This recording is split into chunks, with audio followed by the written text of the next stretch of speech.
A very common issue that people are faced with is trying to keep the dog out of certain areas in the house. Here's Stanley. He's a great Wheaten Terrier. However, he loves nothing more than to get under people's feet in the kitchen, especially when you're trying to make the dinner. Here I'm going to demonstrate to you a very simple way of showing your dog exactly where it is and where it isn't allowed.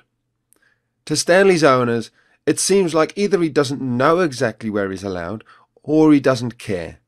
I'd suggest it actually is a little bit of both.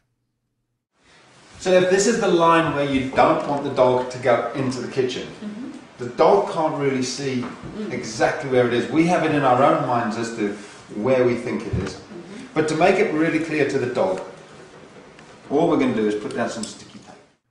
It's crucial that there's a very obvious line for your dog, such as a change in the floor surface from wood to carpet. If there isn't, you need to make a clear dividing line using tape. Don't worry, it doesn't have to be forever. All we're going to do is kind of encourage him to come in.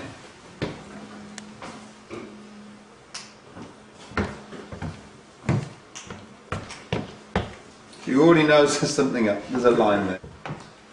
So look at that. We haven't even trained him. That line has just gone down. He knows. Good boy, Stan. Outside, out the kitchen. Good boy. Good boy. Here I'm demonstrating how clear the message is to Stanley. I'm dropping some food on the floor and he still doesn't come in. So we haven't really, I mean, you've been training him a little bit to keep him out of the kitchen, but you can see the power of that white line. He almost has instantaneoously realised that is the line. It's now very clear. I don't know how you'll feel. Out the kitchen, out the kitchen. Good boy, good boy.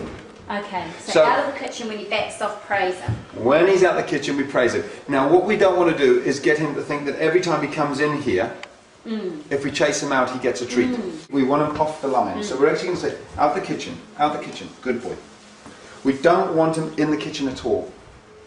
And he's not allowed to touch that line with his foot. Because what dogs love to do is just edge further and further and further into the kitchen. That has said to him, you don't even stand on the line. Okay. And he's saying, look, oh.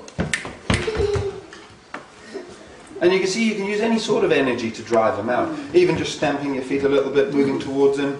Maybe, shh, out the kitchen, out the kitchen. Are you making sure you don't look at him, or are you looking I'm not looking at him now to invite him in. Right. If you look at him, you invite him. So I'm deliberately ignoring him. And you can see he's good. Now, when he's being like that, that's a very good boy. He's been outside for a good long time, out the kitchen. So good boy, good boy. Very good boy, Dad.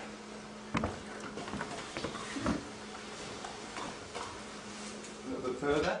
Using this calm, consistent method, it'll take only a little time before your dog, like Stanley, will get the message and understand which side of the line that he's allowed on.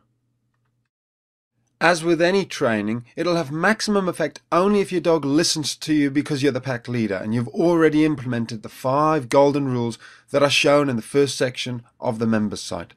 If you aren't a member yet, then hopefully this will give you a clearer idea of how to communicate to your dog and how willing they are to listen to you when they respect all your decisions.